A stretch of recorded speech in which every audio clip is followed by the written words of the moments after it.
Alhamdulillah sudah sampai. Hei, tunggu.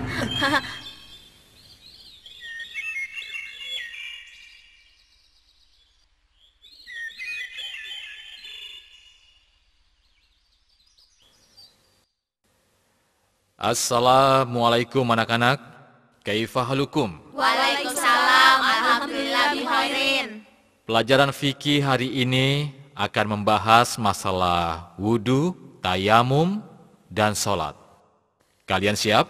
Insyaallah. Anak-anak, wudu merupakan syarat syahnya sholat. Rasulullah pernah bersabda, artinya, tidak akan diterima sholatnya tanpa bersuci terlebih dahulu. Nah, sekarang siapa di antara kalian yang sudah bisa berwudu? Ayo, tunjukkan. Saya, Ustaz.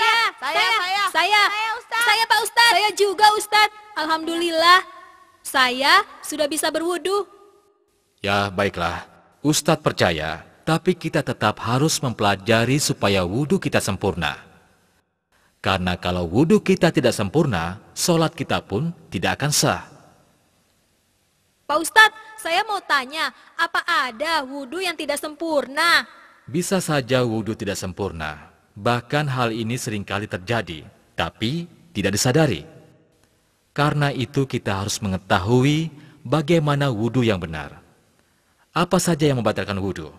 Dengan demikian, kita akan tahu apakah wudu kita benar atau salah. Nah, sekarang kalian perhatikan baik-baik. Inilah cara wudu yang benar. Sebagaimana yang diriwayatkan oleh Imam Bukhari. Tolong anak-anak, perhatikan baik-baik. Mula-mula membaca bismillah. Kemudian mencuci kedua telapak tangan masing-masing 3 kali.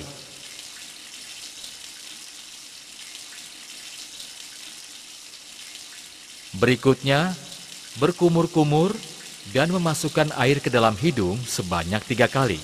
Kemudian mengeluarkannya.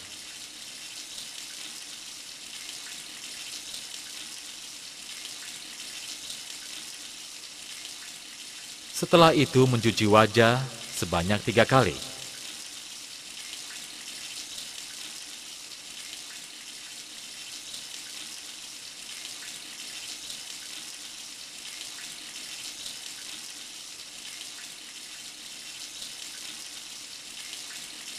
Lalu mencuci tangan kanan sampai siku sebanyak 3 kali.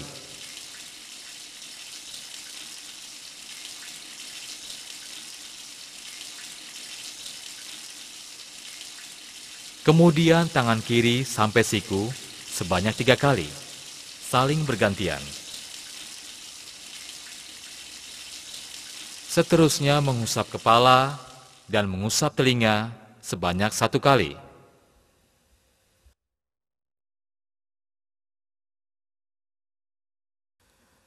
Terakhir mencuci kaki kanan sampai mata kaki sebanyak 3 kali.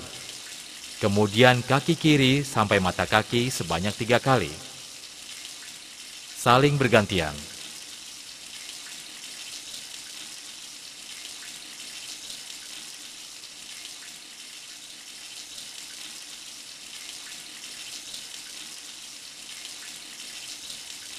Selesai berwudu, disunahkan membaca doa أشهد أن لا إله إلا الله وحده لا شريك له وأشهد أن محمدا عبده ورسوله اللهم اجعلني من التوابين واجعلني من المتطهرين. Nah, apakah kalian semua sudah paham apa yang tadi Ustadz ajarkan? Oh ya Pak Ustadz, bagaimana kalau kita membasuh kaki dulu baru membasuh tangan? Ya, pertanyaan bagus. Hampir saja Ustadz lupa menjelaskannya, bahwa wudu harus dilakukan berurutan. Mula-mula membaca bismillah, kemudian mencuci kedua telapak tangan masing-masing 3 kali.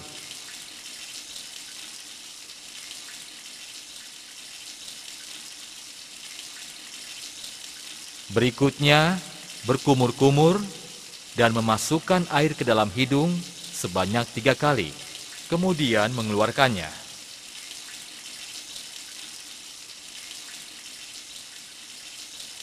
Setelah itu, mencuci wajah sebanyak 3 kali.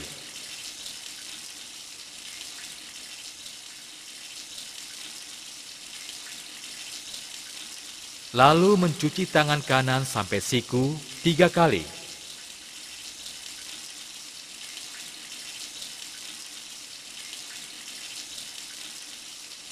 Kemudian tangan kiri sampai siku 3 kali.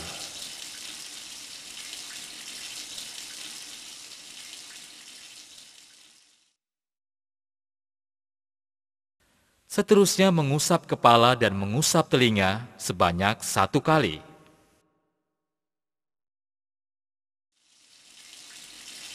Terakhir mencuci kaki kanan sampai mata kaki 3 kali.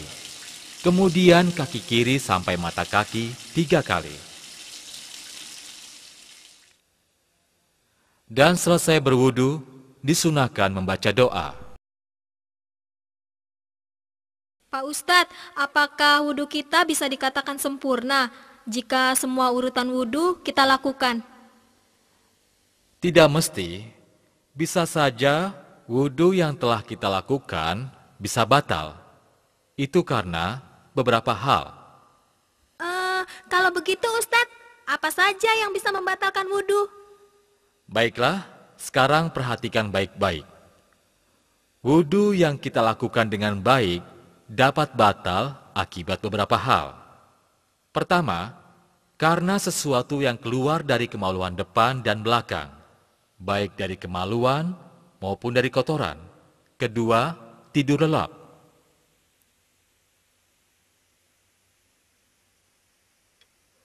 Ketiga, hilang akal atau gila. Keempat, memegang kemaluan tanpa penghalang disertai syahwat. Dan kelima, makan daging unta. Saya harap kalian semua dapat memahaminya dengan baik. Tapi Ustadz, bagaimana kalau tidak ada air? Ya, pertanyaan bagus. Jika tidak ada air, maka kita bisa tayamum dengan debu. Sebagaimana firman Allah. A'udzu billahi minasyaitonir rajim. وإن كنتم مرضى أو على سفر أو جاء أحد منكم من الغائط أو لامستم النساء فلم تجدوا ماء فتيمموا صعيدا طيبا فامسحوا بوجوهكم وأيديكم منه ما يريد الله ليجعل عليكم من حرج ولكن يريد ليطهركم وليتم نعمته عليكم لعلكم تشكرون. Al-Maidah ayat 6. Sesuai dengan ayat ini, maka kita bisa melakukan tayamum dengan cara menempelkan kedua telapak tangan ke tanah atau permukaan bumi yang berdebu, lalu meniupnya, kemudian mengusap muka dan kedua telapak tangan.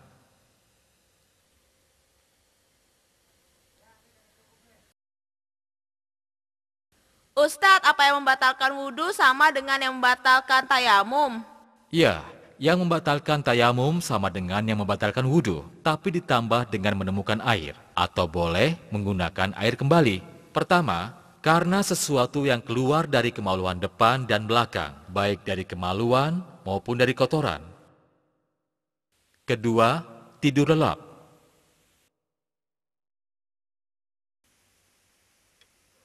Ketiga, hilang akal atau gila. Keempat, memegang kemaluan tanpa penghalang disertai syahwat. Dan kelima, makan daging unta. Ditambah dengan menemukan air. Alhamdulillah, kita telah menyelesaikan pelajaran wudhu dan tayamum. Semoga kalian dapat memahami dan mengamalkan dengan baik, sehingga menjadi anak yang soleh. Insya Allah.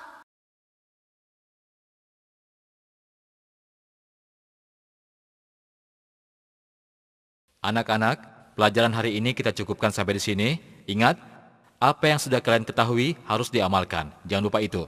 Insya Allah Ustadz, kami akan melaksanakan. Bagus. Ustadz juga selalu berdoa untuk kalian semua. Tapi ingat, begitu keluar sekolah, langsung pulang. Ya? Wassalamualaikum warahmatullahi wabarakatuh. Waalaikumsalam warahmatullahi wabarakatuh. Pelan-pelan saja. Tunggu aku. Jangan lari. Duluan ya. Aku.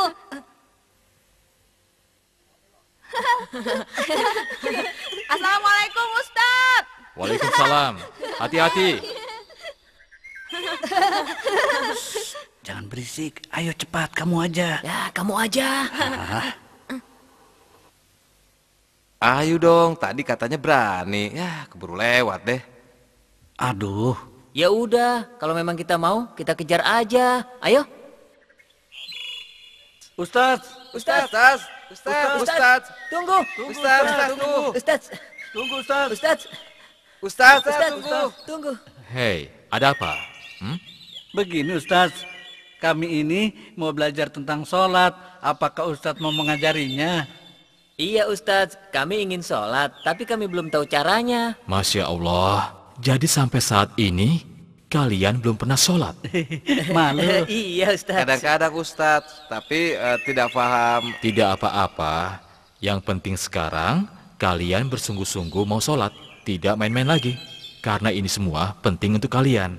Sungguh Ustaz, saya serius. Iya Ustaz, kami benar-benar serius. Bisa belajar sekarang nggak Ustaz? Insya Allah bisa. Tapi jangan di sini. Bagaimana kalau kita ke taman kota? Karena menurut Ustadz, di sana lebih baik. Setuju Ustadz.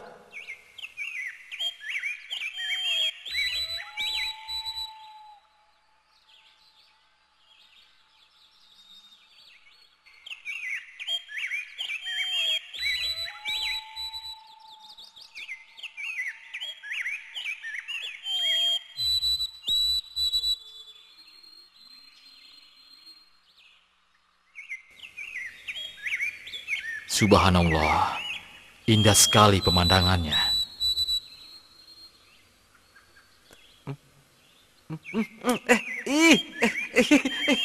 Kenapa sih kamu ini? Berisik saja. Geli tahu? Coba kalau hidungmu yang ditempeli kupu-kupu. Wah, mereka sedang bermain bola Ustadz. Ya, Ayo, apa? Ustaz. Oper sini. Asik juga ya bermain bola. Bagaimana kalau aku ikut bermain bola? Boleh nggak? Aduh, kamu ini gimana? Tadi katanya kesini mau belajar sholat. Lihat orang main bola, tiba-tiba mau main bola. Belajar sholatnya kapan? Payah. Sebentar saja. Kalian duluan ya. Nanti aku akan menyusulnya.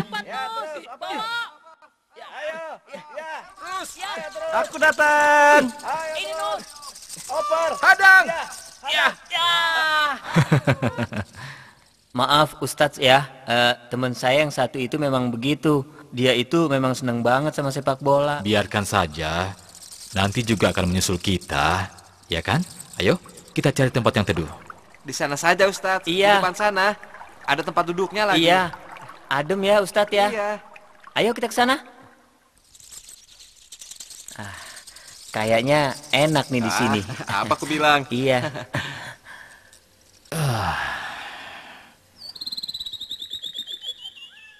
Tahyib kita mulai dari mana? Kalian sudah tahu kewajiban sholat 5 kali. Alhamdulillah Ustadz, kami tahu.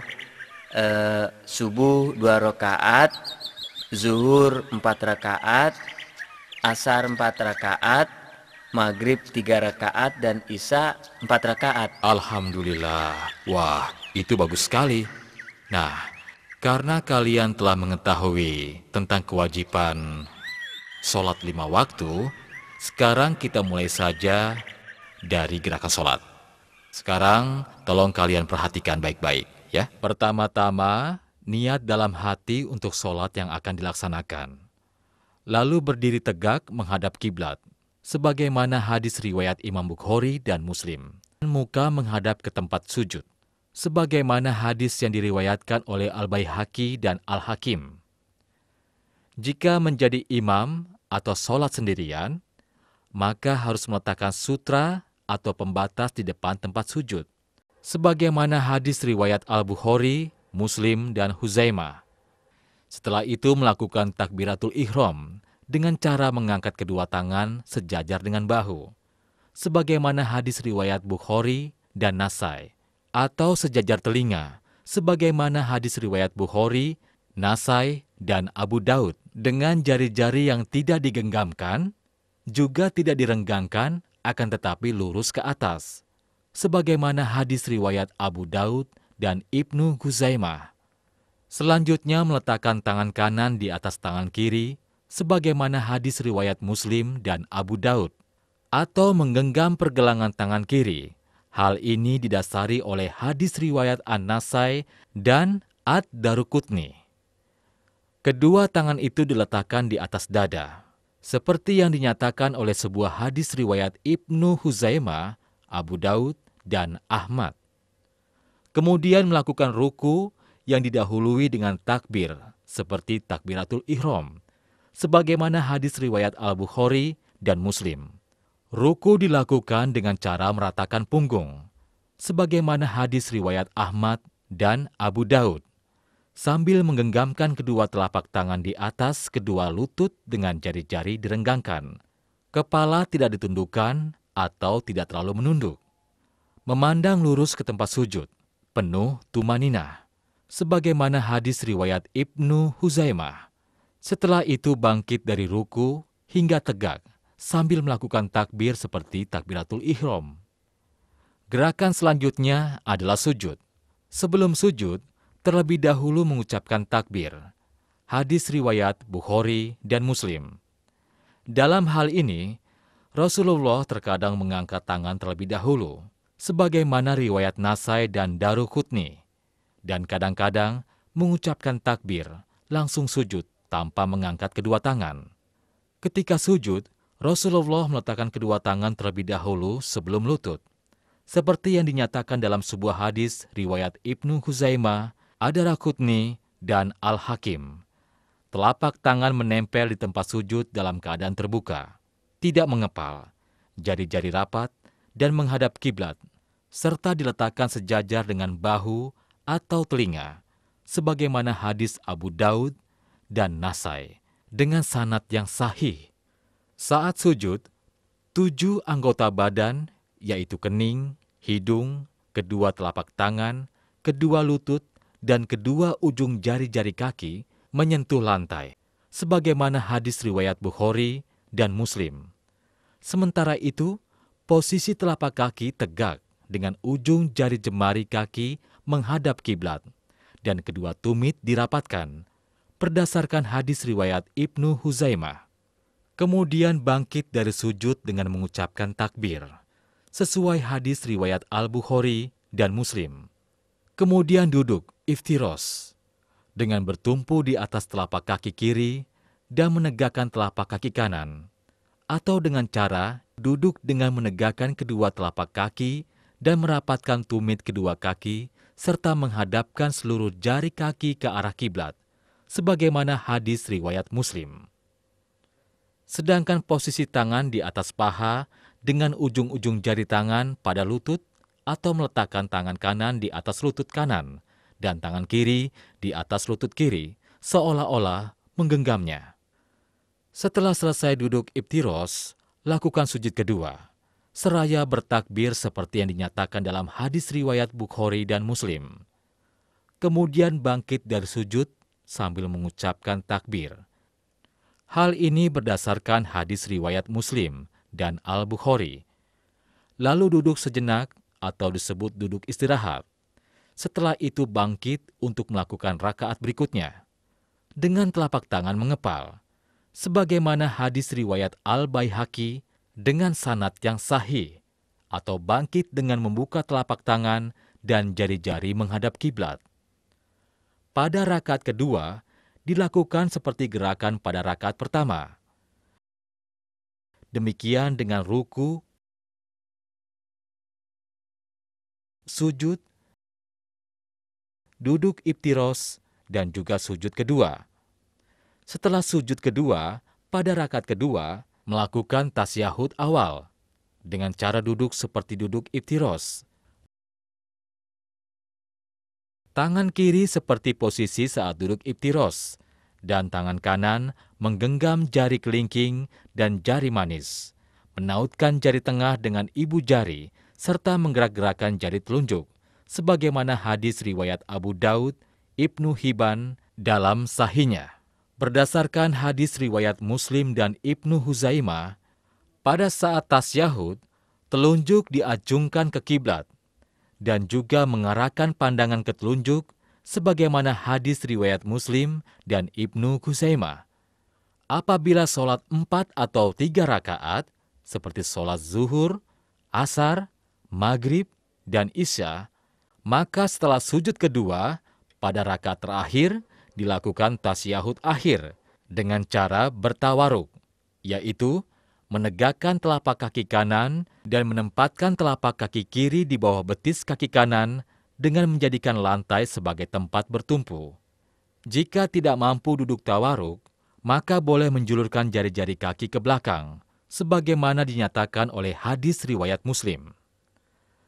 Terakhir, sebagai penutup sholat adalah salam, yaitu menoleh ke arah kanan dengan mengucapkan Assalamualaikum warahmatullahi. Terkadang Rasulullah menambahkannya wabarakatuh, lalu menoleh ke arah kiri dengan mengucapkan Assalamualaikum warahmatullahi. Hal ini dinyatakan dalam hadis riwayat Muslim. Nah, itulah gerakan sholat yang benar. Bagaimana? Apakah kalian berdua telah mengerti? Iya, mengerti Ustadz. Alhamdulillah. Tapi doanya bagaimana Ustadz? Tidak apa-apa. Yang penting kalian bisa melakukan gerakan sholat dengan benar, tentunya sambil menghafal doa. Jika kalian mau, besok kita belajar doa atau bacaan sholat. Bagaimana? Oh iya Ustadz, mau. Kalau bisa dua-duanya. Hai adik-adik, ayo istirahat. Oh, rupanya sudah maghrib. Ayo anak-anak, kita siap-siap sholat ya. Kak, rupanya sudah azan ya? Betul. Ayo, siapa yang tahu itu suara azan apa? Azan maghrib. Bagus. Kalau begitu, sebaiknya sekarang kita cepat-cepat sholat, yuk.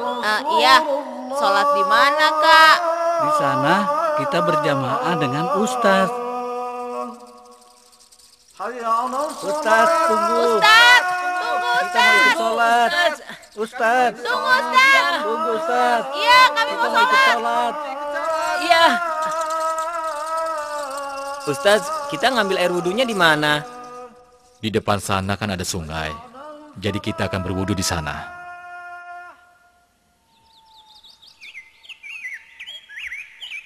Nah, ini sungainya.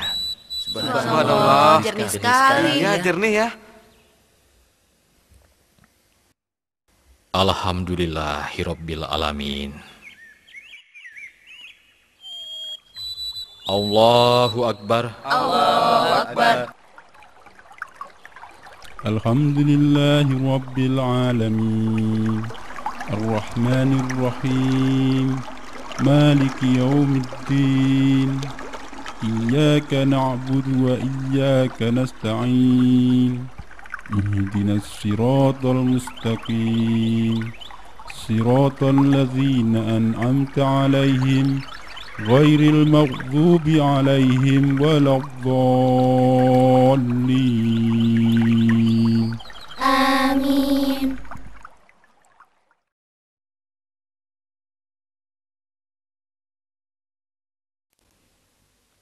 Anak-anak, kemarin Ustadz bertemu dengan 3 orang pemuda. Mereka bertanya mengenai tata cara sholat dengan Ustadz.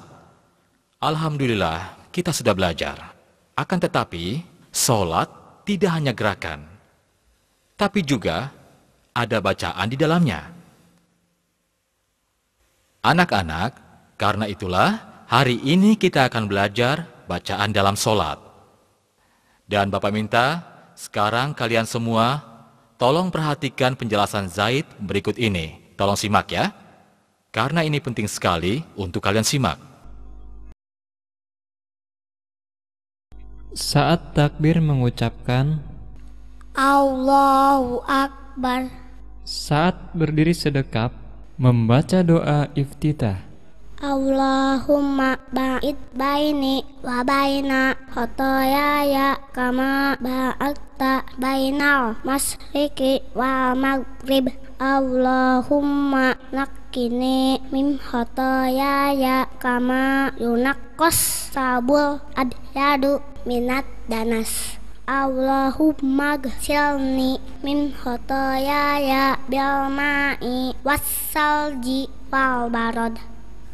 Lalu membaca A'udzu billahi minasyaitonir rajim min hamzihi wa nafthihi wa nafthihi. Kemudian membaca surat Al-Fatihah. Bismillahirrahmanirrahim. Alhamdulillahi rabbil alamin. Ar-Rahmanir-Rahim. Maliki yaumiddin. Iyyaka na'budu wa iyyaka nasta'in. Ihdinas siratal mustaqim. Siratal ladzina an'amta 'alaihim ghairil maghdubi 'alaihim waladdallin. Setelah itu membaca ayat atau surat Al-Quran. Misalnya Bismillahirrahmanirrahim. Qul huwallahu ahad. Allahus samad. Lam yalid wa lam yulad wa lam yakul lahu kufuwan ahad.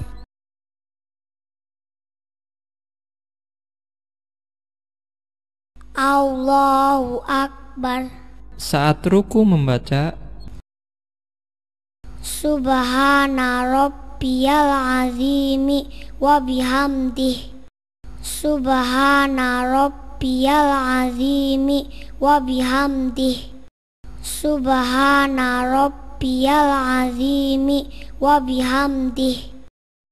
Saat bangkit dari ruku, ketika mengangkat tangan, mengucapkan Sami'allahu liman hamidah.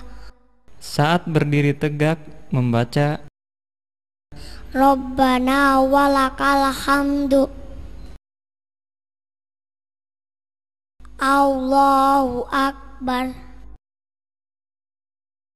Allahu Akbar. Ketika sujud, membaca Subhana rabbiyal a'la wa bihamdih. Subhana rabbiyal a'la wa bihamdih. Subhana rabbiyal a'la wa bihamdih. Allahu Akbar. ketika duduk iftirosh, membaca Allahumma ghafirli warhamni wajburni warfa'ni wahdini wa'afini warzuqni. Saat tasyahud awal dan tasyahud akhir, membaca At-tahiyyatu lillah wassalawatu wattayyibat. Assalamu ala nabiyyi wa rahmatullahi wa barakatuh. Assalamu alaina wa ala ibadillahis sholihin.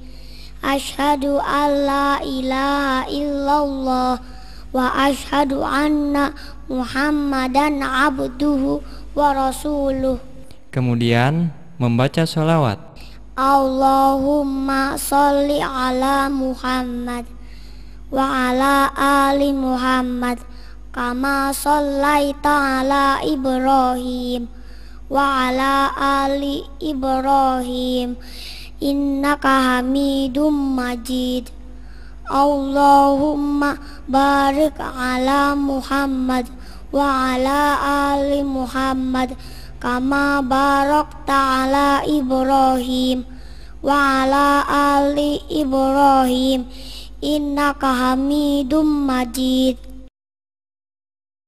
Pada tasyahud akhir, sebelum salam membaca Allahumma inni a'udzubika min azabi jahannama wa min azabil qabri wa min fitnatil mahya wal mamati wa min syarri fitnatil masihid dajjal. Allahumma a'inni ala zikrika wa syukrika wa husni ibadatik. pada saat salam ketika berpaling ke arah kanan mengucapkan Assalamualaikum warahmatullahi wabarakatuh. kemudian saat berpaling ke arah kiri mengucapkan Assalamualaikum warahmatullahi wabarakatuh. Nah, itulah bacaan dalam sholat sesuai gerakan yang ada. Jika kalian rajin menghafal, insya Allah akan cepat bisa. Bagaimana? Siap? Insya Allah. Kalau begitu sekarang kita pergi ke masjid untuk praktek sholat. Hei, ayo cepat jalannya. Iya. Jangan bercanda. Kamu belum bisa ya? Bisa lagi. Tunggu. Ayo cepat. Muhammad, kau maju duluan. Allahu Akbar. Assalamualaikum warahmatullahi. Assalamualaikum warahmatullahi. Bagus. Sekarang kamu Zaid. Sekarang giliranmu. Allahu Akbar. Sudah. Ayo Zaid, teruskan. Allahu Akbar. Ustadz, kok Zaid melihat ke atas? Kita lihat saja sampai selesai, ya. Allahu Akbar. Sami Allahu liman hamidah. Allahu Akbar. Allahu Akbar.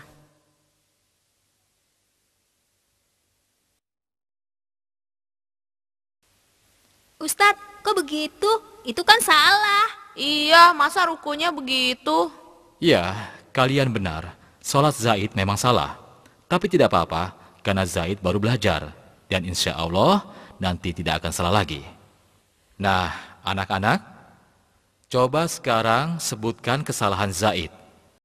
Pertama, takbirnya tidak sempurna. Telapak tangannya tidak menghadap kiblat. Lalu, sidekapnya tidak di dada. Terus pandangannya tidak ke tempat sujud.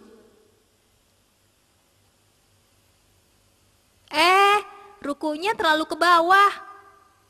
Terus, sujudnya terlalu rapat antara tangan dan badan. Bahkan kakinya diangkat. Lalu, duduk iftirosnya seperti ekor ikan hiu. Bagus, tapi kalian tidak boleh mengejek Zaid. Karena Zaid masih belajar. Dan lagi pula, kesalahan dalam sholat tidak hanya itu. Ustadz, memangnya masih ada kesalahan lagi? Kesalahan dalam sholat yang dilakukan Zaid? Ya, masih sangat banyak. Dan anehnya, banyak orang yang tidak sadar. Misalnya, saat berdiri, kedua telapak kakinya membuka ke kiri dan ke kanan. Seharusnya, antara tumit dan ujung jarinya lurus ke depan. Tidak boleh membuka terlalu lebar. Ya, seperti ini. Ustadz, saya mau tanya. Kalau waktu takbir, tangannya di atas kepala, bukannya salah? Iya, pertanyaannya bagus sekali. Tolong dengarkan baik-baik ya. Takbir dengan mengangkat tangan terlalu tinggi juga salah. Ya.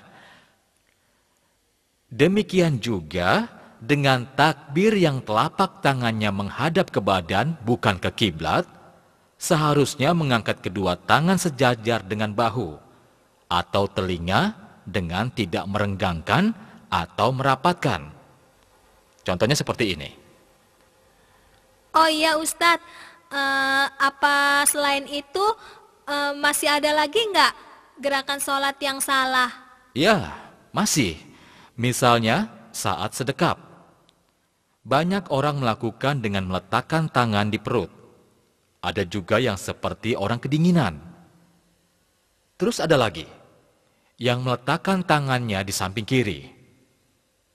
Semua itu salah. Seharusnya meletakkan kedua tangannya di dada. Seperti ini contohnya. Bagaimana? Sudah jelas? Nah, anak-anak, sekarang siapa yang bisa menunjukkan kesalahan dalam ruku dan sujud? Ayo, siapa yang bisa? Saya Ustadz. Saya tahu kesalahan dalam ruku dan sujud.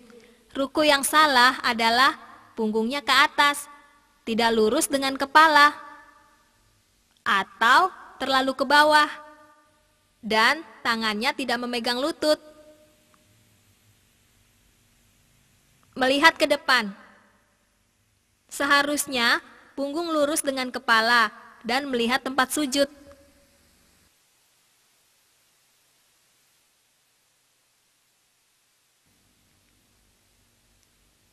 Kesalahan lain dalam ruku, memegang lutut dengan jari-jarinya rapat.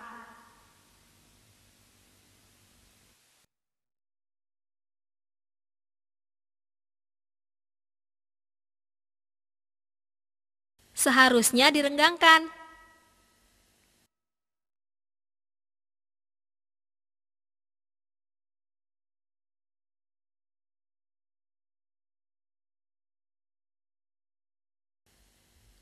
Sedangkan sujud yang salah adalah sujud dengan dahi saja. Hidung dan bibirnya tidak menyentuh lantai. Sujud dengan tangan mengepal. Sujud dengan tangan yang sangat rapat ke badan.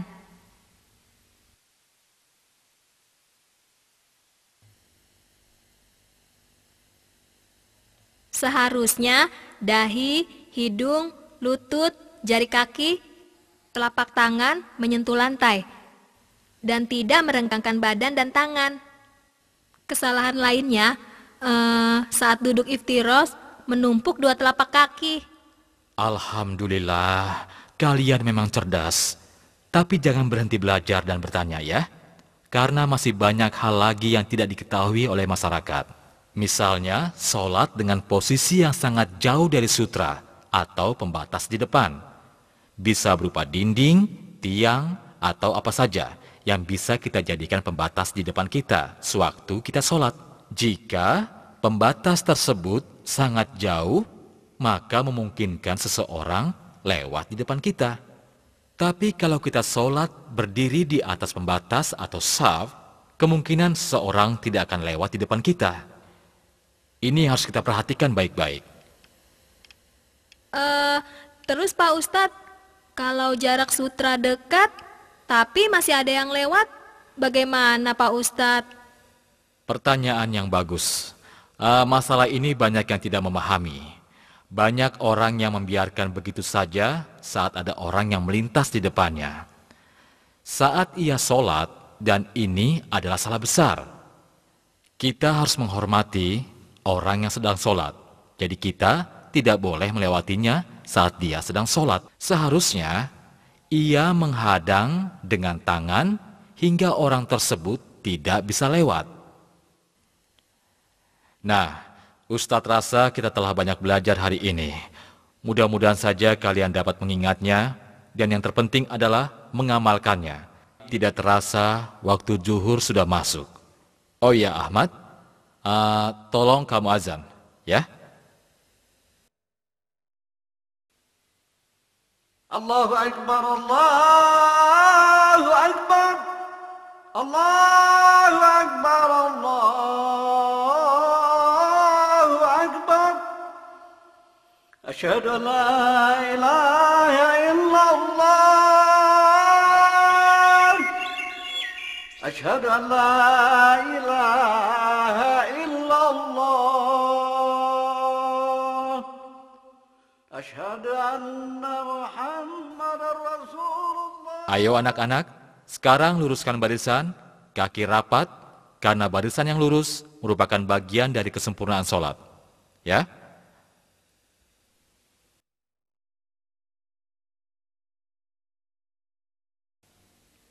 Allahu Akbar. Allahu Akbar.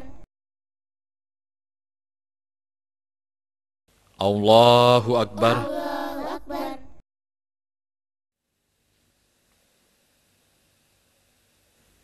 Sami Allahu liman hamidah. Rabbana walakal hamdu. Allahu Akbar. Allahu Akbar.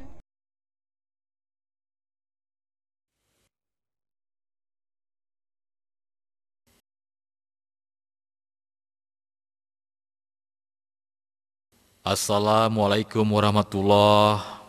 Assalamualaikum warahmatullahi. Assalamualaikum warahmatullahi. Assalamualaikum warahmatullahi. Allahumma ighfir lil muslimina wal muslimat al-ahya'i minhum wal amwat innaka sami'un qaribun mujibud da'wat.